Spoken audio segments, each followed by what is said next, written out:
Des réponses à vos questions concernant le renouvellement de votre bail en RPA. Parmi toutes les questions que reçoivent les centres d'assistance et d'accompagnement aux plaintes, celles concernant l'avis de renouvellement de loyer, les réponses possibles à donner et la manière de le faire arrivent en tête de liste. Voici des réponses à certaines de ces questions.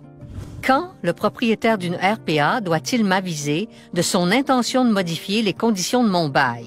Selon la loi, il doit vous faire parvenir un avis de renouvellement écrit au plus tard 3 mois avant la fin de votre bail s'il s'agit, par exemple, d'un bail de 12 mois. Ainsi, pour un bail commençant le 1er juillet, vous devez recevoir cet avis avant le 1er avril.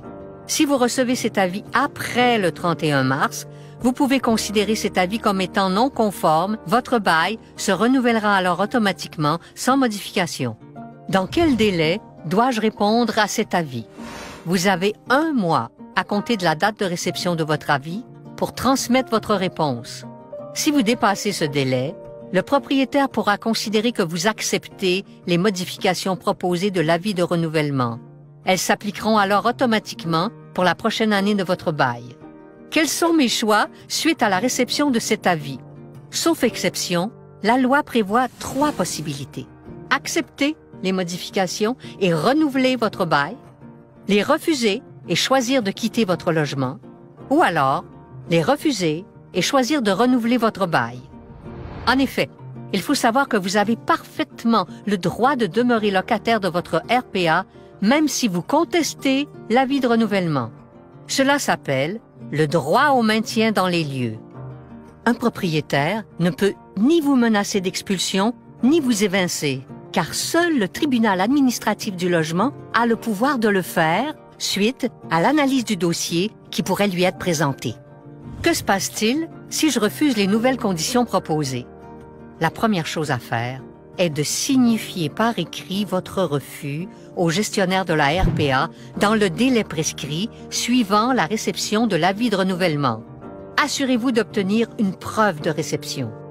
Ensuite, si dans le mois suivant votre refus, vous n'avez pas réussi à vous entendre avec le gestionnaire de la RPA sur les nouvelles conditions de votre bail, ce sera alors de sa responsabilité et non de la vôtre de porter cette cause devant le tribunal administratif du logement.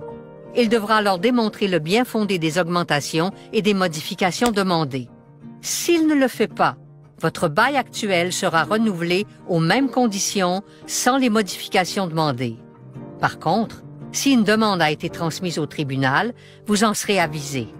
Sachez aussi que même si vous êtes convoqué pour une audience, il est toujours possible d'en arriver à une entente négociée lors d'une rencontre de conciliation avant la tenue de l'audience.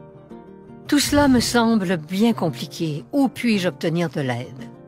Si vous n'êtes pas à l'aise avec toute cette procédure, n'hésitez pas à communiquer avec le CAP de votre région qui pourra, par l'entremise du service CAP sur le bail, vous informer et vous accompagner à toutes les étapes de votre démarche. Sachez toutefois que le CAP ne vous représente pas, mais qu'il vous aide et vous accompagne dans vos démarches. Les conseillers des CAP sont des professionnels qui sauront faire preuve d'écoute et d'empathie. Communiquez avec nous. Nos services sont sans frais et confidentiels. Pour en apprendre davantage, consultez aussi le guide « Être locataire dans une résidence privée pour aînés ». Nous sommes là pour vous aider à toutes les étapes de votre démarche visant à faire respecter vos droits associés à votre bail.